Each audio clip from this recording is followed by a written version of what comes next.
জীবনে এত কিছু হারিয়েছি যেখানে পাওয়ার পূর্ণতা কখনো পাইনি।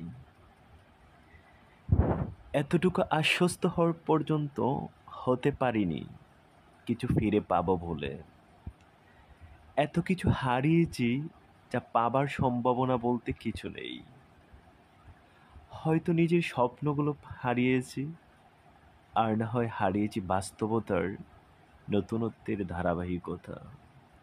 হয়তো হারিয়েছি শৈশবের কোনো স্মৃতিপট যা খুবই প্রয়োজনীয় ছিল, কিন্তু এমন একটা পরিবেশে বড় হয়ে ওঠা, সেখানে কোনো কিছুই সম্ভব হয়ে ওঠেনি।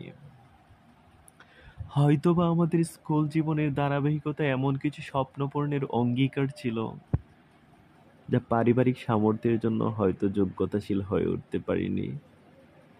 হৃদয়টা হয়তো উন্মুক্ত ছিল, জীবনটা হয়তো উন্মুক্ত ছিল, কিন্তু অর্থনৈতিক ক্ষসাঘাত জীবনকে এতটাই আহত করেছিল, যেখানে ধৈর্য ধারণ করা ছাড়া আর কোনো কিছুই স্বপ্ন দেখা ছিল না সম্ভব।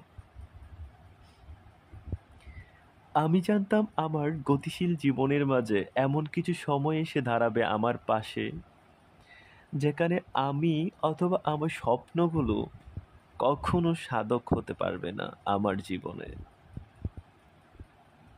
হয়তোবা হারিয়েছে কোনো বন্ধু বান্ধব অথবা কাছের কোনো প্রিয়জন, যাদের পাশে থেকে হয়তো আড্ডা দিয়ে তাদের জীবনের সাথে মিশে যাওয়ার মতো গল্প হয়নি আমার জীবনের তৈরি। হয়তো দূরত্ব বেড়ে গিয়েছে কোনো না কোনো এক অজানা তত্ত্ব রহস্যের ঘুরে, আর না হয় দূরত্ব বেড়ে গেছে তাদের সাথে না দেওয়া আড্ডা, না দেওয়া কথা বলার প্রেক্ষাপট। হয়তোবা তাদের সাথে সময় কাটানোর মুহূর্তটা আমার জীবনে হয়ে ওঠেনি। তার জন্য হয়তো জীবনে বন্ধুত্ব নামক শব্দটা কখনো আপন হয়ে ওঠেনি। ক্লাসমেট বলতে তারাই ছিল যারা ফাইনালি সহযোদ্ধা হিসেবে কাজ করত। যে প্রতিষ্ঠানে পড়াশোনা করেছি সেখানে শুধু পেয়েছি মানসিকভাবে একটু আশ্বস্ত হওয়ার মতো স্বপ্ন, একাডেমিক পড়াশোনা। তার বাহিরে কোনো কিছু ছিল না জীবনের স্বপ্ন। এমনকি স্বপ্ন দেখলে সেটা বাস্তব হবে সেটা কখনো সম্ভব ছিল না। একাডেমিক পড়াশোনা করে উচ্চ মাধ্যমিক শেষ করতে পারবো সেটাও ছিল অবাস্তব এক কল্পনা। যেখানে যুদ্ধ এবং আহত হৃদয় নিয়ে এবং কি টিকে থাকার গল্পের মাঝে এত নিখুঁত একটা কষ্টের গল্প তৈরি করা, সেখানে হয়তো টিকে থাকার গল্পটাই আমার অসম্ভব অসৌন্দর্যের ছিল। তারপরেও টিকে গেছি।